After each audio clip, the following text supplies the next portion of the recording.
Урматтуу телекөрүүчүлөр, бүгүнкү күндө саат 12-ге карата Кыргызстанда 26 жаңы коронавируска ошол тесттери положительный чыккан 26 жаран катталды. Аларды региондорго бөлсөк, Жалал Абад областында 13, Ош областында 6, Чүй областында 2, Бишкек шаарында 4, Нарында 1 киши.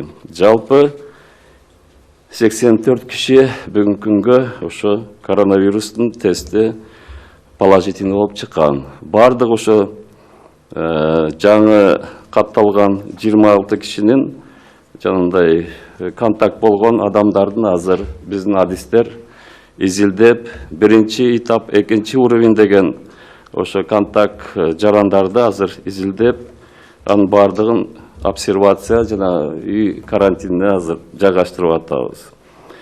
Ошол жанагындай коронавирус деген диагноз коюлгандан кийин ошонун ичинен азыр ооруканада бардыгы жатат.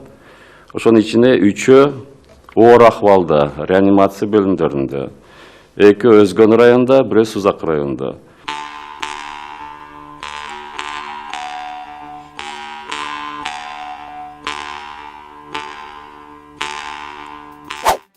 Кыргызстанда дагы 26 адамдан коронавирус аныкталды.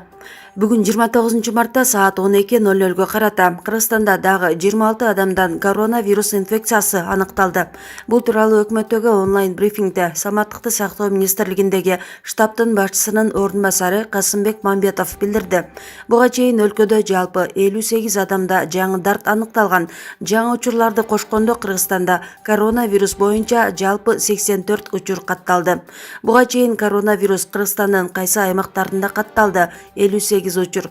Ош облусунда 27 учур, Жалал Абад облусунда 26, Бишкекте 3, Чүй облусунда 1 учур, Баткен облусунда 1 учур. Маалымат булагы Баракелде. Президент Сооронбай Жээнбеков премьер-министр Мухаммедкалый Аблыгазиев менен жолугуп, коронавирус инфекциясынын өлкө аймагына жайылышына жол бербөө чаралары жана экономикага тийгизген кесепеттерин азайтуу боюнча өкмөттүн антикризистик планын талкуулашты. Президент бул кырдаалда биринчи кезекте азык-түлүк коопсуздугун камсыздоо, макроэкономикалык абалды жолго коюу, ишкерлерге колдоо көрсөтүү керек экенин белгиледи. Өкмөт башчы чакан орто бизнести колдоо, антикризистик чаралардын ишке ашырылышы жөнүндө айтып берди. Бишкек шаарында 29 мартка караган коменданттык саат учурунда 119 адам кармалды. Бул туурасында комендант Алмазбек Оразалиев билдирди. Анын айтымында коменданттык сааттын эрежесин бузуп, райондук милицияга жеткирилгендердин 104-ü эркек киши, 15-и аял. Анын ичинде чет элдик 5 жаран бар. Бул фактылар боюнча 67 протокол түзүлгөн. Күнү-түнү ички иштер органдарынын жана куралдуу күчтөрдүн өздүк курамынын кызматкерлери сиздердин коопсуздугуңуздар үчүн иштеп жатат. Айтарым биринчи кезекте коронавирустун жайылышын жеке өзүбүз гана токтото алабыз. Эгер азыр кайдыгер карасак, кесепети ар бирибизге тиет деп кайрылды комендант.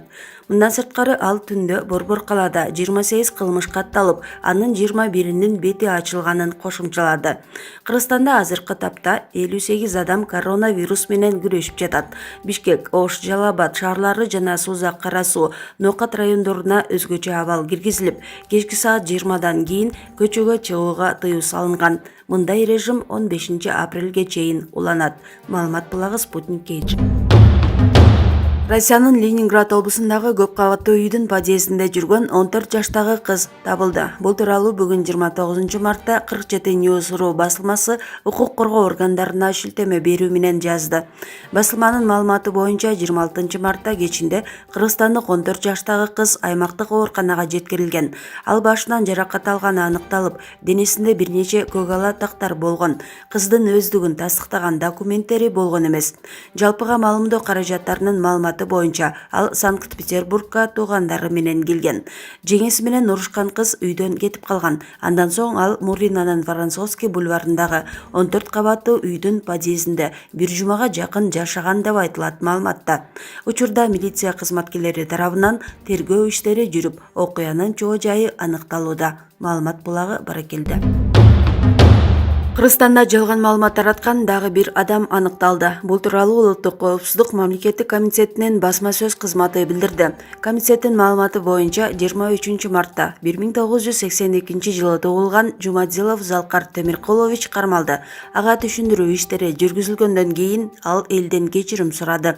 Топтолгон материалдар милицияга өткөрүлүп берилди. Аталган жаран социалдык тармактагы баракчасына коронавирус саясий оюн экенин жазган.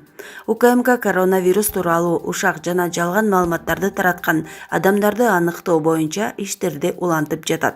Комитет жалган маалымат тараткан адамдар кылмыш жоопкерчилигине тартылаарын эскертет. Булак баракелде. Саламатсыздарбы, урматтуу кыргыз элим. Мен Токтогул районунун тургуну Жумадилов Залкар Темиркулович. Мен сиздерден кечирим сурайм. Себеп дегенде мен кече күнү кечинде өзүмдүн Facebook баракчама бул коронавирус оорусу жөн эле бир саясий оюнбу деген өзүмдүн жөн эле пикиримди жазып койдум эле. Азыр мен өзүм көрүп отурам, көрдүм дегенде кандай элдин абалын, чын эле дүйнөдө бул аябай толкуп, ар бир мамлекет өзүнүн элин сактап калыш үчүн ар кандай жакшы чараларын, колунан келишинче чараларын көрүп атат. Ошого катарлаш эле биздин мамлекет дагы өзүнүн элин сактоо үчүн жанагындай МЧСтер баардык чараларды көрүп, саламаттык сактоо министрлиги чараларды көрүп болушунча аракеттерин жасап атышат. Андан көрө кайдыгер карабай, кайдыгер караган жаран болбой, жок дегенде мамлекетке салымыбызды кошо албасак да үйүбүздөн чыкпай, тынч отуруп, ушул оору илдет өтүп кетмей сайын тынчыраак отуруп, мамлекетке колдоо көрсөтүп коелу туугандар. Андан көрө баардыгыңыздарга аманчылык каалайм. Дабыр сыйра кечирип коюңуздар. Мен Facebook баракчамдагы туура эмес ой пикириме себеп дегенде ар бир адам адашат. Кечирим сурайм мен сиздерден. Кечирип коюңуздар.